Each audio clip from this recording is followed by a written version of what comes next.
అలాగే ధర్నా నిర్వహించుకున్నాం. అయితే మన ఏఐసిసి మనకు ఉన్నటువంటి స్ట్రెంగ్త్ని ఈ ప్రభుత్వం లెక్క చేయట్లేదు కాబట్టి కొత్త వాళ్ళతో కూడా ఇంకెవరైతే ఈ సంఘాలు ఉన్నాయో వాటన్నిటితో కలవాలని చెప్పి నిర్ణయించుకుని ఒక ఇండే అలాగే డోంగ్రే అని చెప్పని కర్ణాటక, మహారాష్ట్రలో, మధ్యప్రదేశ్లో బలం ఉన్నటువంటి ఇంకో సంఘంతో కలిసి మనం ఢిల్లీలో సెమినారును ఈ యొక్క ధర్నా నిర్వహించాం. అయితే ఇందాక మన సోదరులు చెప్పారు, ప్రభుత్వం మాట వినలేనప్పుడు మన సంఘాలు ఇంకా బలపడి మన యొక్క పెన్షన్లు ఐక్యం చేయడమే కాదు, పెన్షన్ సంఘాలను ఐక్యం చేయడానికి కూడా పూనుకుంటున్నాం. గత 3 సంవత్సరాల క్రితమే మన చైర్మన్ ఎంఎన్ రెడ్డి గారు ఆయన ద్వారా ఏదైతే ఒక అబద్ధాల సంఘం ఉందో దానికి కూడా ఫోన్ చేసి వాళ్ళకు కూడా మనందరం కలిసి పనిచేద్దాం, రోజు రోజుకి పెన్షన్లు చనిపోతున్నారు, ఏజ్ పెరిగిపోతుంది, రూపాయి బెనిఫిట్ రావట్లేదు, ఏదైతే 2014 ముందు మనం పోరాడి 1000 రూపాయలు మినిమం తెచ్చామో ఆ 2 ఇంక్రిమెంట్లు తప్ప తర్వాత ఎటువంటి బెనిఫిట్ లేదు కాబట్టి మన అందరం కలిసి పనిచేయాలని ఫోన్ చేస్తే ఆయన ఏమేమి సమాధానం ఇచ్చాడంటే, కమాండర్ రౌత్ గారు నాకు ఎవరితో కలవాల్సిన పని లేదు, నాదే పెద్ద సంఘం, బెనిఫిట్లు లేకపోతే పోరాటం కాదు, పెద్దోడా చిన్నోడా కాదు, ఇక్కడ ఈ వృద్ధులు రోజు రోజుకి వందలాది మంది వేలాది మంది వయసు పెరిగిపోయి చనిపోతున్న సందర్భంలో మనం బెనిఫిట్లు ఎలా సాధించాలని ఉండాలి తప్ప పెద్ద సంఘమా చిన్న సంఘమా అని కాదు. మనం ఎవరు వచ్చినా కలుపుకుంటున్నాం. కలుపుకుని ఈ సంఘాన్ని మీరు అనుకోవచ్చు విశాఖపట్నంలో ఫలానా సుధాకర్ ఇది కుమారమంగళం సిఐటి వాడు లేదా ఇంకోటి ఏదో అనుకోవచ్చు. కానీ ఇక్కడ 10-15 సంఘాలు కలిసి ఆల్ ఇండియా కోఆర్డినేషన్ కమిటీ పెట్టుకుని అయినా మన శక్తిశాలక కొత్త సంఘాలు ఎదుగుతున్నాం. పెద్ద చిన్న సమస్య కాదు. ఇక్కడ మనం మన యొక్క ఈ యొక్క ఏదైతే ఇప్పుడు మన కుమారమంగళం గారు, రాజశేఖర్ గారు చెప్పారు, ఈ దేశ అభివృద్ధికి ఒక మూలగొమ్మల్లాంటి ఏదైతే ఆధునిక దేవాలయానికి పబ్లిక్ సెక్టార్ కానీ, అలాగే కష్టాలు పడ్డ ప్రైవేట్ సెక్టార్ కానీ, అలాగే కోఆపరేటివ్ సెక్టార్లో కానీ నానా బాధలు పడి 35 నుంచి 40 సంవత్సరాలు పనిచేసి ఈ యొక్క 400, 300, 200 ఉన్న పరిస్థితుల్లో మన పోరాటం వల్ల మినిమం 1000 అయింది. కానీ 1000 కూడా అందరికి రావడం లేదు. 1000 కంటే తక్కువ వచ్చేవాళ్ళు 32 లక్షల మంది ఉన్నారు. టోటల్ మనం 82 లక్షల మందిలో 32 లక్షల మందికి 1000 కంటే తక్కువ వస్తుంది. ఇక్కడ కూడా ఉన్నారు 1000 కంటే తక్కువ వచ్చిన వాళ్ళు. కాబట్టి ఆ రోజునే మనకి జీవన్ రాయ్ అని చెప్పి స్టీల్ ప్లాంట్ లో పనిచేసి సిఐటి నాయకుడిగా వచ్చి రాజ్యసభ సభ్యుడయ్యి దేశమంతా తిరిగి చెప్పాడు, ఈ 400కి రేపు మీరు రిటైర్ అయినప్పటికి ఏమి ఒక 10 ఏళ్ళు అయినప్పటికీ ఏమి విలువ ఉండదు. గోపాలకృష్ణ కనకేశ్వరరావు కూడా మాట్లాడమంటే ఒక నిమిషం మరి మాట్లాడక తప్పదు. అప్పలరాజు అన్ని కార్యక్రమాలు చేస్తుంటాడు. ఐఎన్టీ శాఖలు అప్పలనాయుడు గారు కానీ మరి చాలా మంది పెద్దలు అందరూ సీనియర్ సిటిజన్స్ పెన్షనర్లనే కాకుండా ఈరోజు సమాజంలో మరి అనేక రకాలుగా సేవలు అందించి వివిధ పరిశ్రమల్లోని వివిధ సంస్థల్లోని భారతదేశం తాలూకు ఆర్థిక ప్రగతికి మూల కారణమైనటువంటి మనందరం కూడా ప్రజలు. ఈ ప్రజానీకాన్ని వంచడానికి ఉన్నటువంటి ఇప్పుడు ప్రస్తుతం ఉన్న కేంద్ర ప్రభుత్వం 2014 తర్వాత ఏదైతే ఈరోజు ఎన్డీఏ ప్రభుత్వం వచ్చిందో, మోడీ గారు వచ్చిన తర్వాత దేశంలో ఉన్నటువంటి అన్ని వర్గాలని, రైతులను కానీ, విద్యార్థులు కానీ, మహిళలు కానీ, కార్మిక వర్గాన్ని కానీ అందరినీ కూడా నట్టేట ముంచాలని చెప్పేటువంటి ధ్యేయంతో పనిచేస్తున్న ప్రభుత్వం. దానికి వ్యతిరేకంగా అనేకమైన కార్యక్రమాలు ఎప్పుడు కూడా సాగిస్తున్నాం. అయినా వారిలో స్పందన లేదు. వాళ్ళ కార్పొరేట్ శక్తులను పట్టుకొని, కొంతమంది దుష్ట శక్తులను చేతిలో పెట్టుకొని మొత్తం దేశంలో ఉన్నటువంటి ఈ దేశం తాలూకా ఆర్థిక అభివృద్ధికి కంకణం కట్టుకొని ప్రాణాలు తెగించి ఎంతో పనిచేసి దేశానికి వివిధ రూపాల్లో ట్యాక్సులు చెల్లించి, ఇన్కమ్ ట్యాక్స్, ప్రొఫెషనల్ ట్యాక్స్, రకరకాల ట్యాక్స్, బయటకు వెళ్ళిన తర్వాత జిఎస్టీ అని ఇంకోటని మనం అందరం కూడా చెల్లిస్తున్నాం. అదే దేశంలో అనేక మంది బడా కాంట్రాక్టులు కానివ్వండి, తారా కాంట్రాక్టులు కానివ్వండి, లేదు అనుకుంటే భూ కుబేర్లు కానివ్వండి, వీరెవరూ కూడా చట్టబద్ధంగా ఇన్కమ్ ట్యాక్స్ ఉండవు, ఏమీ ఉండవు. మనకేంటంటే చట్టబద్ధంగా ఏదైతే ఉంటుందో ప్రతి నెల వచ్చేసరికి వచ్చిన దాంట్లో 3వ వంతు కొట్టుకుపోతుంటారు. ఈ వచ్చిన దాంట్లో అందరూ కూడా ఐఏఎస్ అధికారులు లేదా బ్యూరోక్రాట్స్ లేదంటే ఎమ్మెల్యేలు, ఎంపీలు అందరూ కూడా పనుల ద్వారా వారి కార్యక్రమాలు సాగించే పరిస్థితి. వారికైతే బ్రహ్మాండంగా ఇస్తుంటారు. ఒక 5 ఏళ్ల కాల పరిమితిలో ఒక జీవితంలో ఒకసారి ఎంపీలు ఒకసారి అయిపోతే చాలు, మొత్తం కుటుంబం అంతా లేదా ఆయనకంతా సరిపోతుంది. కానీ ఈరోజు 30-35 సంవత్సరాలు 40 సంవత్సరాల పాటు మరి ఏ రోజు తిరిగి మనం ఇంటికి వస్తామో అనేది తెలియదు. ఏ కంపెనీకో ఏ ఫ్యాక్టరీకి వెళ్ళిన తర్వాత లేదంటే ఎక్కడైనా పని చేసిన అనేక రకాలైనటువంటి కష్ట నష్టాలు ఎదుర్కొన్నటువంటి ఎంప్లాయీస్ని వారి కుటుంబాలని ఇబ్బంది పెట్టడం ఏమాత్రం భావ్యం కూడా కాదు. ఈరోజు అందరికీ కూడా ఆత్మ గౌరవం ముఖ్యం. ఈరోజు పెన్షన్ తాలూకా పిల్లలు చాలామంది ఎబ్రాడ్లోనో లేదా ఇంకో దగ్గర సెటిల్ అవ్వచ్చు. కానీ రిటైర్ అయిన తర్వాత కొడుకు మీదో కోడల మీదో మనవాళ్ళ మీదో ఆధారపడకుండా మనం ఆత్మగౌరవాన్ని నింపుకోవాలి. మనం కష్టించి ఈ దేశం కోసం కంపెనీ కోసం పనిచేసాం కాబట్టి మా కాళ్ళ మీద మేము జీవించున్నంత వరకు మాకేదో న్యాయం జరగాలని చెప్పి ఆలోచనతో ఇటువంటి కార్యక్రమాలన్నీ కూడా మనం సాగిస్తున్నాం. ఈ సాగించే భాగంలో ఈ సంఘం ఏదైతే ఏపీ ఎప్పటికప్పుడు మరి ఉన్నటువంటి దేశంలో ఉన్నటువంటి అనేకమైనటువంటి సంఘాలతో కూడా కోఆర్డినేట్ అయ్యారు. రాష్ట్ర వ్యాప్తంగా అనేకమైన కార్యక్రమాలు చేస్తున్నారు. మరి గాజువాక ప్రాంతంలో అనేకమైన కార్యక్రమాలన్నీ కూడా జరిగినాయి. ఈ రోజు అందువల్ల ఏదైతే మినిమం పెన్షన్ ఈ రోజు అడుగుతున్నాం 9,000 అనేది చాలా న్యాయసమ్మతమైనది, ఇచ్చి తీరాలి. అలాగే హయ్యర్ పెన్షన్ ఏంటి? మరి హయ్యర్ పెన్షన్ మీరు మేనేజ్మెంట్ జాయింట్ ఆప్షన్ ఇవ్వాలా. ఈ జాయింట్ ఆప్షన్లో కొద్దిమంది వాళ్ళు ఇవ్వలేదు, కొద్దిమందికి వచ్చినాయి, కొద్దిమంది రిజెక్ట్ అయ్యారు, వాళ్ళకి ఇవ్వడం లేదు. ఇటువంటివన్నీ కూడా మేము కడతాం. డబ్బులు కట్టడానికి అందరూ కూడా ఏదో ప్రిపేర్ అయ్యారు. ఉన్న డబ్బులన్నీ అమ్ముకొని ఆస్తులన్నీ అమ్ముకొని సర్వీస్లో ఉంటున్నప్పుడు వెళ్ళిపోతే పర్లేదు, కానీ సర్వీస్ అయిన తర్వాత వచ్చే డబ్బులన్నీ కూడా పెళ్ళిళ్ళకో లేకపోతే ఇల్లు కట్టుకోవడానికో లేదా అప్పులో లేదా ఆరోగ్య సమస్యల పట్ల అన్నీ పోయినా ఏదో రూపంలో మళ్ళీ మనం ఉన్నంత కాలం కూడా మదగజం అంటే మత్తెక్కిపోయి ఉందానికి అంత మదగజాన్ని కూడా లొంగ తీసే సాధనం ఏంటండి? అంకుశం. అంకుశం ఎంత ఉంటుంది? గుచ్చుకుంటే అంగుళం కూడా గుచ్చుకోదు, అంగుళంలో 10వ వంతు గుచ్చుకుంటుంది అంతే మదగజానికి. కానీ అంత పెద్ద మదగజం కూడా చెప్పినట్టు ఏంటది. మరి ఈ పని మనం చేస్తున్నావా? ప్రభుత్వాలకి అంకుశాలు ఏంటి మన దగ్గర ఉండే? రెండు. ఒకటి రాజకీయ పదవి, రాజకీయ పదవులు మనకి ఎవరికి లేవు. మరి రెండోది ఏంటి? పరువు తీసేయడం. మరి పరువు తీసేస్తే ఒక మనిషిని లేదా కుక్కనే పిచ్చి కుక్క అని 10 మంది అంటే ఏమవుతుంది? మంచిది కూడా పిచ్చి కుక్క అయిపోతుంది. అది మనకు తెలుసు, చాలా కథలు కూడా ఉన్నాయి చిన్నప్పుడు. ఇప్పుడు మోడీ సరిగా పని చేయట్లేదు అంటే ఎలా పని చేయట్లేదు? ఎందుకు పని చేయట్లేదు? రెండోది ఆ మోడీకి కానీ ఆ మోడీ కింద పనిచేసే అధికారులకు కానీ రోజు మనం గుచ్చాలి కదా, అంకుశితానికి వచ్చాలా లేదా? మరి ఇదే మోడీ ప్రభుత్వం, ఇదే రాష్ట్ర ప్రభుత్వం మనకు మంచి అంకుశాన్ని ఇచ్చింది. దాని మీద ఇప్పుడు చట్టం చేయాలని కూడా చూస్తున్నారు. అదే సోషల్ మీడియా. సోషల్ మీడియాలో ఈ రోజున మనం ప్రచారం చేస్తే పాలక పార్టీలు కూడా దిగిపోతూ ఉంటాయి. అంత పెద్ద శక్తి ఉంది దానికి, కానీ మనకు నమ్మకం లేదు. మీరందరూ ఇక్కడ కూర్చున్న వాళ్ళు తలా రూపాయి ఇవ్వండి, ఎంత అవుతుంది? ఇక్కడ ఒక మనిషిని 100 రూపాయలు ఇవ్వమంటే ఇవ్వలేడు. మీరందరూ తలా రూపాయి ఇస్తే 100 రూపాయలు అయిపోయింది. మీరందరూ రోజు మెసేజ్లు పెడతా ఉంటే రోజు వాళ్ళు ఏం చేస్తున్నారు వాళ్ళు గుర్తు చేస్తూ ఉంటే తెలుస్తుంది. మనం ఏం చేస్తున్నాం? ఎవడెవడో పెట్టిన పనికిమాలని అన్ని చూసి మన టైంని వేస్ట్ చేసుకుంటూ టైంని వేస్ట్ చేస్తున్నాం. మన డిమాండ్లు ఎలా ఉన్నాయి, మన సమస్యలు అలాగే ఉన్నాయి. చెప్పారు కదా నాయకులు, 14 ఏళ్ళ నుంచి స్ట్రగుల్ చేస్తూ ఉన్నాం. ఎలక్షన్ టైం వచ్చేటప్పటికి మళ్ళీ ఇక్కడ రకరకాలుగా ఆలోచిస్తూ ఉంటాం. మన కులమనో, మన ప్రాంతమనో, మన ఏరియానో, మన అభిమాన రాజకీయ పార్టీ అనో రకరకాలుగా ఆలోచించి ఓట్లేసేస్తూ ఉంటాం. మళ్ళీ తర్వాత బోర్ని ధర్నాలు చేస్తూ ఉంటాం. ఎప్పుడు మారుతుంది ఇది? నేను అనేది రోజు మన పనిలో ఒక భాగంగా అయిపోవాలి. ప్రభుత్వాన్ని వ్యతిరేకించడం అనేది రోజు మన పనిలో ఒక భాగం.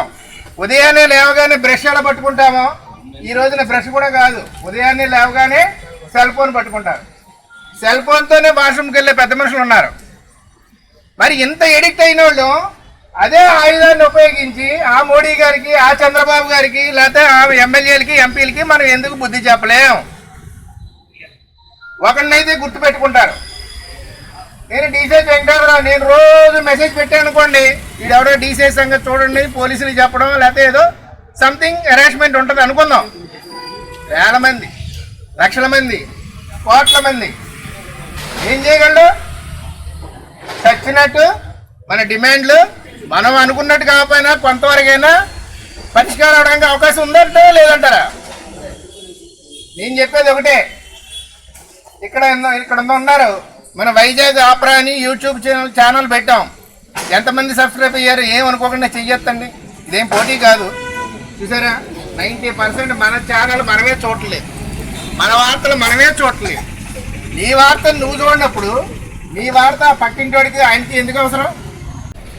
హలో, అందరికీ నమస్కారం అండి. ప్రేక్షకులందరికీ నమస్కారం. మీరు చేసే కార్యక్రమాలన్నింటికీ మా మహిళల తరఫున అందరం మద్దతు ఇస్తాము. ఈ పెన్షన్ కార్యక్రమాలన్నిటికీ మేము పాల్గొంటున్నామండి. అన్నిటికీ మద్దతు చేస్తాం, మద్దతు ఇస్తాం. అది నమస్తే అండి. హిందుస్థాన్ జింక్ నుంచి వచ్చామండి మేమందరమే. ఇంకా కొంతమంది రాలేకపోయారు. ఈ రోజు ప్రభుత్వం మీద దున్నపోతు మీద వానపడినట్లుంది. ప్రభుత్వానికి ఎటువంటి చలనం లేదు. ఎవరి ఏ ప్రాబ్లం అయినా ఇది మాకు సంబంధం లేదు, మేము చెయ్యక్కర్లేదు అనేటువంటి పద్ధతుల్లోనే ఈ రోజు కేంద్రంలో ఉండేటువంటి బీజేపీ ప్రభుత్వం వ్యవహరిస్తున్నది.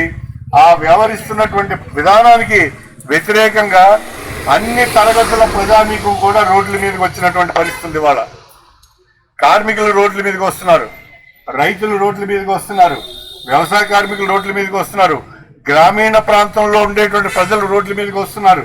ఎందుకంటే ఎక్కడికక్కడ ఉన్నటువంటి అవకాశాలని అన్నిటినీ కూడా తుడిచిపెట్టేటువంటి పద్ధతుల్లో ఈ రోజు కేంద్రంలో ఉండే ప్రభుత్వం పనిచేస్తున్నారు.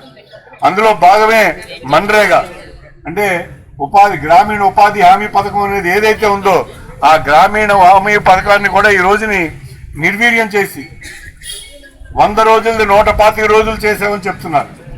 కానీ ఆ కేటాయింపుల్లో నిజంగా 125 రోజులకి సరిపోయేది ఉందా? లేదు. అదే సందర్భంలో 40% రాష్ట్ర ప్రభుత్వం భరించాలంటున్నారు. ఎప్పుడు దాకా ఆ పద్ధతి లేదు. ఇవాళ ఎప్పుడైతే రాష్ట్ర ప్రభుత్వం భరించాలనుకున్నారో చాలా రాష్ట్ర ప్రభుత్వానికి నిధులు లేక వాళ్ళ తాలూకా పెట్టినటువంటి స్కీముల్నే అస్తవ్యస్తంగా నడుపుతున్నటువంటి పరిస్థితుల్లో ఈ రోజుని 40% అదనంగా మన్రేగాకి సంబంధించి పెట్టాలంటే పెట్టేటువంటి పరిస్థితి కూడా లేదు. అంటే ఆ రకంగా గ్రామీణ ఉపాధి హామీ పథకం ఏదైతే ఉందో దాన్ని పేరు మార్చారు. పేరు మారుస్తూ అసలు ఆ గ్రామీణ ఉపాధి అనేటువంటిది లేకుండా చేయాలనే పరిస్థితి ఉన్నారు. ఒక పక్క గ్రామీణ ఉపాధి కాదు, పట్టణంలో ఉండే నిరుద్యోగులు కూడా హామీ ఇచ్చేటట్లు ఉపాధి హామీ ఇవ్వాలి అని చెప్పి ఒక పక్క అడుగుతుంటే ఉన్నదాన్ని ఏ రకంగా తీసేయాలనే పద్ధతుల్లో ఈ రోజు ప్రభుత్వం పనిచేస్తున్నారు. అదేవిధంగా కార్మికులకి ఏ హక్కు లేకుండా మనం మొన్నటిదాకా కార్మికులుగా పనిచేసి బయటకు వచ్చినటువంటి వాళ్ళే మనకి ఏదైనా వేజ్ రీజన్లు కానీ లేకపోతే ఇంకోటి కానీ మన చేతి బచ్చాలు పెరిగాయన్నా అది ఇంకోటి ఏదైనా అయిందన్నా మన తాలూకా సంఘటన శక్తి తోటి మనకున్న యూనియన్స్ తోటి బైలాటరల్ గా అంటే మాట్లాడి చర్చల ద్వారా మనం ఏదైనా సాధించుకున్నాం. ఇప్పుడు అటువంటి అవకాశం లేకుండా 29 కార్మిక చట్టాలని 4 లేబర్ కోడ్ల కింద తీసుకొచ్చింది. ఆ 4 లేబర్ కోడ్స్ తేవడం వల్ల హక్కులు ఏవైతే ఉన్నాయో హక్కులన్నింటినీ కాలు రాసినటువంటి పరిస్థితి. అంటే ఈ రోజా కూడా సంఘం పెట్టుకునే హక్కు కూడా లేకుండా చేసేటువంటి పరిస్థితికి ఈ రోజు ప్రభుత్వం కార్మికులను దిగజార్చింది. బానిసత్వంలో ఉండాలి తప్పించి ఎవరు నోరెప్పకూడదు అనేటువంటి పరిస్థితులకి ఈ రోజు కేంద్ర ప్రభుత్వం కార్మికులు తీసుకొస్తుంది. అందులో భాగమే 10 గంటలు మనం ఎప్పుడో మేడే చికాగోలో ఏదో కార్మికులు చేసిన పోరాటం తర్వాత వచ్చినటువంటి 8 గంటల పని విధానం అనేటువంటిది కూడా ఈ రోజుని లేదు. 12 గంటలైనా చేయించవచ్చు, ఏదైనా చేయించు. మనకి ఆల్రెడీ మన రాష్ట్ర ప్రభుత్వం ప్రకటించింది 12 గంటలుగా మీరు చేయించుకోవచ్చు, అంటే డిఫరెంట్ ఇంటర్వెల్స్లో చేసుకోవచ్చు. 12 గంటల నుంచి ఇవ్వచ్చు అక్కడే. అంటే దాని అర్థం ఏంటి? 8 పొద్దున్న వెళ్తే రాత్రి దాకా వాటి మధ్యలో గ్యాప్ ఇవ్వచ్చు. వర్ధిల్లాలి పెన్షనర్స్ ఐక్యత, వర్ధిల్లాలి పెన్షనర్ల ఐక్యత, వర్ధిల్లాలి పెన్షనర్ల ఐక్యత.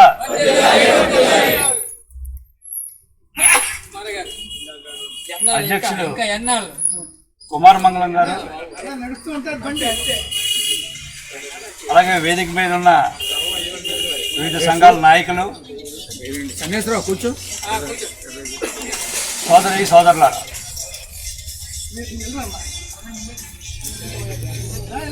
కుమార్ మంగళం గారు మాట్లాడుతూ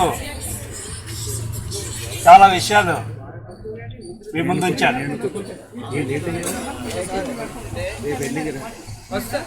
ఈరోజు ప్రధానంగా ఈపీఎస్ పెన్షనర్స్ మినిమం 9,000 పెన్షన్ ఇవ్వాలనేది ప్రధానమైన డిమాండ్. ఈ డిమాండ్ మీద మీరంతా చాలా కాలంగా రకరకాల పోరాటాలు, అలాగే కోర్టు కేసులు, సుప్రీంకోర్టు వరకు ఇవన్నీ జరిగాయి. సుప్రీంకోర్టు కూడా జడ్జిమెంట్ ఇచ్చింది. అదేం జడ్జిమెంట్ ఇచ్చిందో ఏంటో ఒక్కొక్కరికి ఒక్కొక్కలాగా అర్థమయ్యే పరిస్థితి. మీ హయ్యర్ పెన్షన్కి సంబంధించి అర్హులైన వాళ్ళందరికీ హయ్యర్ పెన్షన్ అమలు చేయండి అని చెప్తే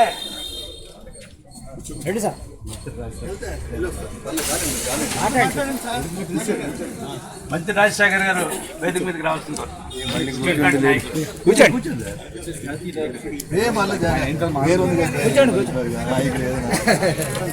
కార్యకర్త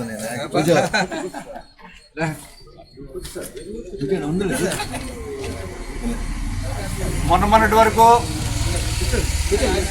ఇది ఓన్లీ ఈపీఎస్ పెన్షనర్స్కి సంబంధించిన సమస్య మాత్రంగానే ఉండేది. ఇప్పుడు ఈపీఎస్ పెన్షనర్స్కే కాదు, అందరినీ ఆ ఘాట్నే అదే ఒకే లెవెల్లోకి ఈపీఎస్ పెన్షనర్స్ 9,000 మినిమం పెన్షన్ ఉండాలని అడిగితే అది ఎందుకు అడిగారు?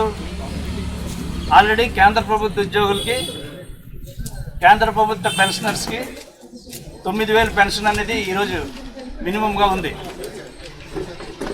దాన్ని బేస్ చేసుకొని మాకు కూడా అదే ఇవ్వండి అనేది ప్రధానమైన డిమాండ్. 3 రోజులు, నిన్న, ఈరోజు, రేపు వరుసగా 3 రోజులు కార్యక్రమాలు తీసుకున్నారు. నిన్న కలెక్టర్ ఆఫీస్ దగ్గర, ఈరోజు ఇక్కడ, రేపు ధర్నా చౌక్ దగ్గర 3 రోజులు కార్యక్రమం తీసుకున్నారు. అంటే మనకు ఓపిక ఉన్నా లేకపోయినా పట్టుదలగా మన సమస్యల పరిష్కారం కావాలి. ఇప్పుడు పార్లమెంటు సమావేశాలు జరుగుతున్నాయి, ఇందులోనైనా మన కోసం చర్చ జరగాలి అని చెప్పి ఒక ఉద్దేశంతో మన ఆల్ ఇండియా కమిటీ ఇచ్చిన పిలుపు మేరకు మనం ఈ ధర్నాలు చేస్తూ ఉన్నాం. అయినా సరే ఇందాక మన వాళ్ళు మాట్లాడేటప్పుడు అనేక విషయాలు తెలియజేశారు. పెన్షనర్స్ అంటే ప్రభుత్వానికి ఒక చులకన భావం ఉంది. ఆ ప్రభుత్వ సేవలో మనం 30 ఏళ్ళు 40 ఏళ్ళు పనిచేసి ఆ ప్రభుత్వ సర్వీసులన్నీ కంప్లీట్ చేసి వస్తే ఈ రోజున కనీసంగా మనుషులుగా కూడా మనల్ని గుర్తించట్లేదు. వారు దయాదాక్షిణ్యం మీద ఆధారపడేటట్టుగా పనిచేస్తున్నారు. ఈ రోజున 2004 తర్వాత జాయిన్ అయిన వాళ్ళకి అసలు పెన్షన్ సౌకర్యమే లేకుండా చేశారు. మన వాళ్ళు చాలా మంది చెప్తూ ఉన్నారు, పెన్షన్ అనేది మా హక్కు, ప్రభుత్వం తాలూకా భిక్ష కాదు అని చెప్పి. మన హక్కుని ఒక హక్కుగా పోరాడి సాధించుకున్న హక్కుని ఈరోజు అమలు చేయమని, గౌరవంగా బతకడం కోసం మనల్ని ఇమ్మని చెప్పి మనం కోరుతూ ఉన్నాం. ఈ రోజున ఎంతకాలం పిల్లల మీద ఆధారపడతాం? పిల్లలు ఈ రోజున ఒకరినొకరు పట్టించుకునే పరిస్థితిలో లేరు. వాళ్ళకి పెళ్లిళ్ళు అయిన తర్వాత వాళ్ళ కుటుంబాలు, వారి పిల్లలు, వాళ్ళ యొక్క యోగక్షేమాలు తప్ప తల్లిదండ్రులు పట్టించుకోవాలన్న పరిస్థితి కూడా లేదు. ఎక్కడైతే గౌరవంగా పెన్షన్ వస్తుందో అక్కడ తల్లిదండ్రులకు కూడా గౌరవం ఉంది. ఏ రోజో మార్క్స్ చెప్పాడు, ఇప్పుడున్న సంబంధాలన్నీ కూడా ఆర్థిక సంబంధాలే. డబ్బులుంటే నీకు పిల్లల దగ్గర నుంచి కానీ, బంధువుల దగ్గర నుంచి కానీ, స్నేహితుల దగ్గర నుంచి కానీ గౌరవం వస్తుంది. డబ్బులు లేకపోతే మన గౌరవం కూడా ఇవ్వటం లేదు. ఆఖరికి కడుపును పుట్టిన పిల్లలు కూడా మనం సక్రమంగా చూడలేని పరిస్థితి ఏర్పడతా ఉంది. కాబట్టి మనం చేసిన సేవకి మనం డబ్బులు ఇమ్మని చెప్పి అడుగుతున్నాం, మన పెన్షన్ని ఇమ్మని చెప్పి అడుగుతున్నాం తప్ప యాజమాన్యం తాకు దయాదాక్షిణ్యాల మీద మనకు ముష్టి వేసినట్టు, భిక్ష వేసినట్టు కాదు అని చెప్పి గర్వంగా మనం అడుగుతున్నాం. ఇందా మన మిత్రులు మాట్లాడుతూ చెప్పారు, ఈ రోజున ఒక్కసారి ప్రజాప్రతినిధి అయితే చనిపోయేదాకా కుటుంబం మొత్తానికి పెన్షన్ వస్తూ ఉంది. కానీ మనకి 30 ఏళ్ళు 40 ఏళ్ళు సర్వీస్ చేసినా ఇంకా పెన్షన్ కోసం తిప్పలు పడుతూ ఉండాల్సిన పరిస్థితి వస్తూ ఉంది. ఈ రోజున చాలా మంది అనుకుంటున్నారు పెన్షన్ అంటే ఇన్ని రకాలుగా ఉంటుందా అని కూడా చాలా మందికి తెలియదు. పబ్లిక్ సెక్టర్ పెన్షన్లు, స్టేట్ గవర్నమెంట్ పెన్షన్లు, ఈపీఎస్ పెన్షన్లు, ప్రభుత్వ రంగంలో పనిచేస్తున్న పెన్షన్లు, అందరికీ పెన్షన్ అంటే పండగ గుర్తుండేది ఏంటంటే జీతంలో సగం గ్యారంటీగా వీళ్ళకి వస్తుంది. వీళ్ళు సర్వీస్ చేస్తున్నప్పుడు 50,000 జీతం వస్తే కనీసం రకాలైన ప్రచారాలు మాధ్యమాల్లో ఇదిగో పెరిగిపోయింది, అదిగో పెరిగిపోతుంది, ఇగో ఉదయం అయిపోతుంది, ఇగో ఉగాదికి అయిపోతుంది అనేటువంటిది ఇలా మనకి చెప్తూనే అలా వస్తూనే ఉన్నాయి. కానీ ఒక్కటి కూడా మనకు అమలు కాలేదు.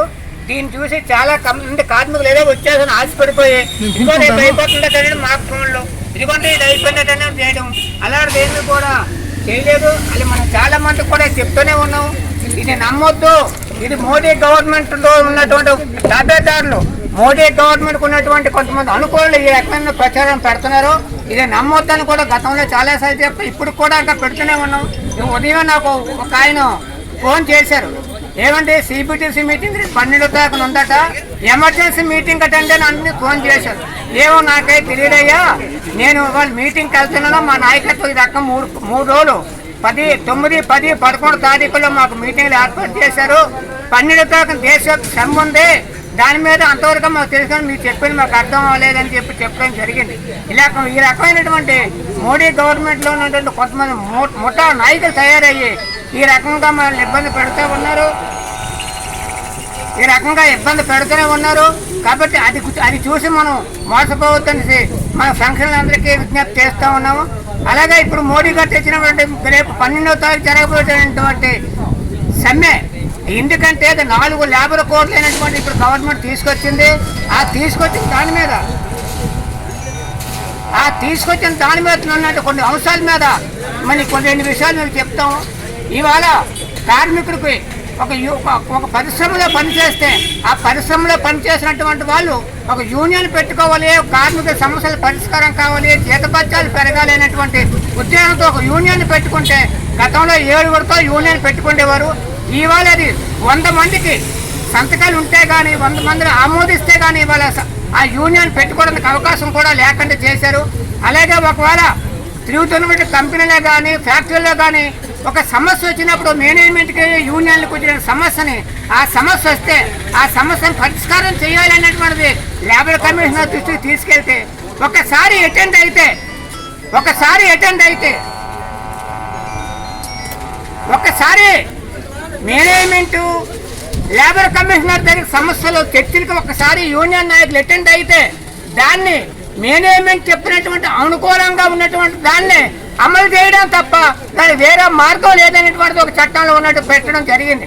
అలాగే ఒకవేళ ధిక్కరించి ఒకవేళ మేనేజ్మెంట్ గవర్నమెంట్ లీజియల్ ఆఫీసర్ ధిక్కరించి ఒకవేళ మనం సమ్మెలోకి వెళ్తే ఆ సమ్మె చేసేటువంటి నాయకత్వాన్ని అరెస్ట్ చేయొచ్చు. ఒకవేళ సమ్మె చేసిన నాయకత్వం యూనియన్ కూడా బర్తరఫ్ చేసేటువంటి చట్టం దాంట్లో ఉంది. కాబట్టి ఇది చాలా దుర్మార్గమైనటువంటిది, కార్మికులకి చాలా నష్టదాయకం. కాబట్టి ప్రభుత్వం మన మాట ఆలకించకుండా అలాగా సంవత్సరాల తరబడి మన పోరాటాన్ని నీరు గారుస్తూ ఇలాగా వృద్ధులైన మనల్ని ఇలా వీధుల పాలు చేస్తుంది. అయినప్పటికీ కూడా మన కార్యక్రమాలు నిర్విఘ్నంగా సాగుతూనే ఉంటాయి. కాబట్టి మన పోరాటాల్లో మొత్తం అందరూ కూడా ముందు కూడా పాల్గొని ఈ కనీస పెన్షన్ని మనం పెంచుకోవాల్సినటువంటి అవసరం ఉంది.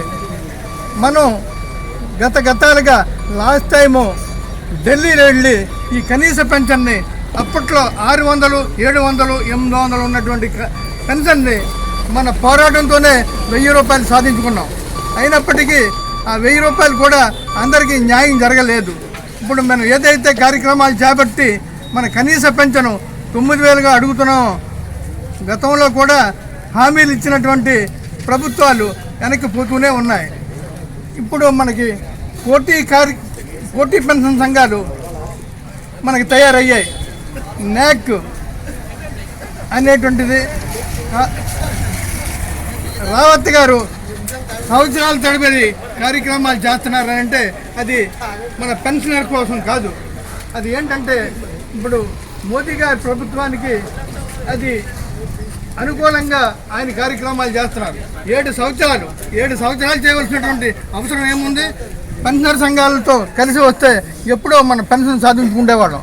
ఆయన మనకు వచ్చే పెన్షన్ని అడ్డుకోవడానికి, అందరితో కలిసి పనిచేయడానికి నిరాకరించి ఇలాగా మనల్ని వీధుల పాలు చేయడానికి ఆయన మోదీ గారికి అనుకూలంగా పనిచేస్తున్నారు.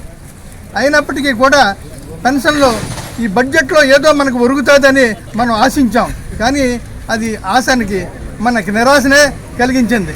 అయితే రేపు 293 రోజులు ఇక్కడ మనం సిబిటి మీటింగులు జరుగుతూ వస్తే ఇప్పుడు రేపు మార్చి 2వ తారీఖున సిబిటి మీటింగ్లో ఏదో మనకి ఒరుగుపరుస్తారట. ఎందుకు చెప్తున్నామంటే మనల్ని నిరాశపరచకుండా ముందుకి మన కార్యక్రమాలకు అడ్డు తగులుతూ ఏదో కార్యక్రమాలని ప్రభుత్వానికి అనుకూలంగా ఆయన న్యాక్ ప్రెసిడెంట్ రావత్ గారు అలా అడ్డుపడుతూ వస్తూనే ఉన్నారు. అయినప్పటికీ మన పోరాటం ఆగదు. ఎప్పటికైనా సరే మనం పెన్షన్ సాధించుకుంటాం, మన కార్యక్రమాలు నిర్విఘ్నంగా సాగుతాయని చెబుతూ ఇందులో మహిళా కార్యక్రమాలు కూడా పెద్ద ఒత్తిడి పాల్గొవలసినటువంటి అవసరం ఉందని తెలియజేస్తూ ముందుకి మన కార్యక్రమాలు ముందుకు సాగుతాయి అని చెప్తున్నాను. వర్ధిల్లాలి పెన్షనర్స్ ఐక్యత, వర్ధిల్లాలి పెన్షనర్స్ ఐక్యత, వర్ధిల్లాలి పెన్షనర్ ఐక్యత. మన వాళ్ళు తెలియజేయడం జరిగింది. ముఖ్యంగా ఈ ఆపద సంఘం స్థాపించినప్పటి నుంచి కూడా మనం సుమారు ఈ పిఎఫ్ ఆఫీస్ దగ్గర చాలా సార్లు కూడా మన ధర్నా కార్యక్రమం నిర్వహించడం జరిగింది. దేని మీద అంటే ముఖ్యంగా మినిమం కామ్రేడ్ మీరు అందరూ కొంచెం కాన్సన్ట్రేట్ చేయాలి. మిత్రులారా, ఒక అరగంటలో మన కార్యక్రమం ముగినదే. మన యొక్క నాయకులు పైన కమిషనర్ గారిని కలిసేసి మెమోరాన్ని ఒకటి వెళ్ళారు. వాళ్ళు రాగానే అక్కడ విషయాలు తెలియజేసి మన యొక్క కార్యక్రమం ముగింపు అనేది జరుగుతుంది. సరే, మన ఆపద సంఘం స్థాపించి 2010లో ఆపద సంఘం స్థాపించినప్పటి నుంచి కూడా మన ఈపీఎస్ పెన్షనర్లు దేశవ్యాప్తంగా కానీ విశాఖ జిల్లాలో విశాఖపట్నం పిఎఫ్ ఆఫీసులో నమోదైన సుమారు 1,00,000 మంది పైసలు ఈపీఎస్ పెన్షన్లు మనం ఉన్నాం. ఈ యొక్క పెన్షన్ దాని మీదను మినిమం 9,000 ఇవ్వాలని, డిఏ వర్తింపజేయాలని, మెడికల్ భార్యాభర్త ఇద్దరికీ మెడికల్ సౌకర్యం కలగజేయాలని, ట్రైన్లో మన యొక్క సీనియర్ సిటిజన్ కి రాయితీలు కలగజేయాలని గత 2010 నుంచి కూడా మన యొక్క ఆపద సంఘం ఆందోళన కార్యక్రమం నిర్వహించిన సంగతి మీ అందరికీ తెలిసిన విషయమే. దీనిలోనే భాగంగా మన పిఎఫ్ ఆఫీస్ దగ్గర కూడా మనం ఏ సమస్యలు కాకుండా నవంబర్ 16వ తారీఖున విద్రోహ దినం అనేది మనం జరుపుతున్నాం. మన యొక్క ఈపీఎస్ పెన్షన్లకి ఆ రోజున ఎప్పుడో 95 నవంబర్లో వాళ్ళు మన ఈ యొక్క పెన్షన్ స్థాపించారు. ఆ రోజు నుంచి ఈ రోజు వరకు కూడా ఆ యొక్క పెన్షన్ పెంపుదల కానీ అలాంటి జరగలేదు. ఎగ్జాంపుల్ నేనే ఉన్నాను. నేను 2003లో రిటైర్డ్ అయ్యాను. నాకు ఆ రోజు 1000 రూపాయలు వస్తుంది, ఈ రోజు కూడా 1000 రూపాయలు వస్తున్నాను.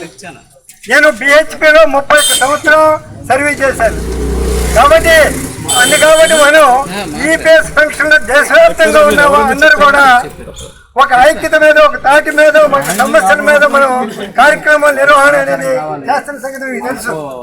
ఇప్పుడు 3 రోజులు కాదు, గతంలో గతంలో కూడా మనం 5 రోజుల సమ్మె చేస్తాం, 5 రోజులు ధర్నా కార్యక్రమం తీసుకున్నాం. పిఎఫ్ ఆఫీస్ దగ్గర 2 రోజులు, డిఎంసీ దగ్గర 2 రోజులు, మిగతా కలెక్టర్ ఆఫీస్ దగ్గర 1 రోజున. అప్పటికే ఆ రోజున కూడా సుమారు మనకి ఈపీఎస్ పెన్షన్లో ప్రతి ఒక్క ధర్నా కూడా 500 మంది 600 మంది హాజరవడం జరిగింది.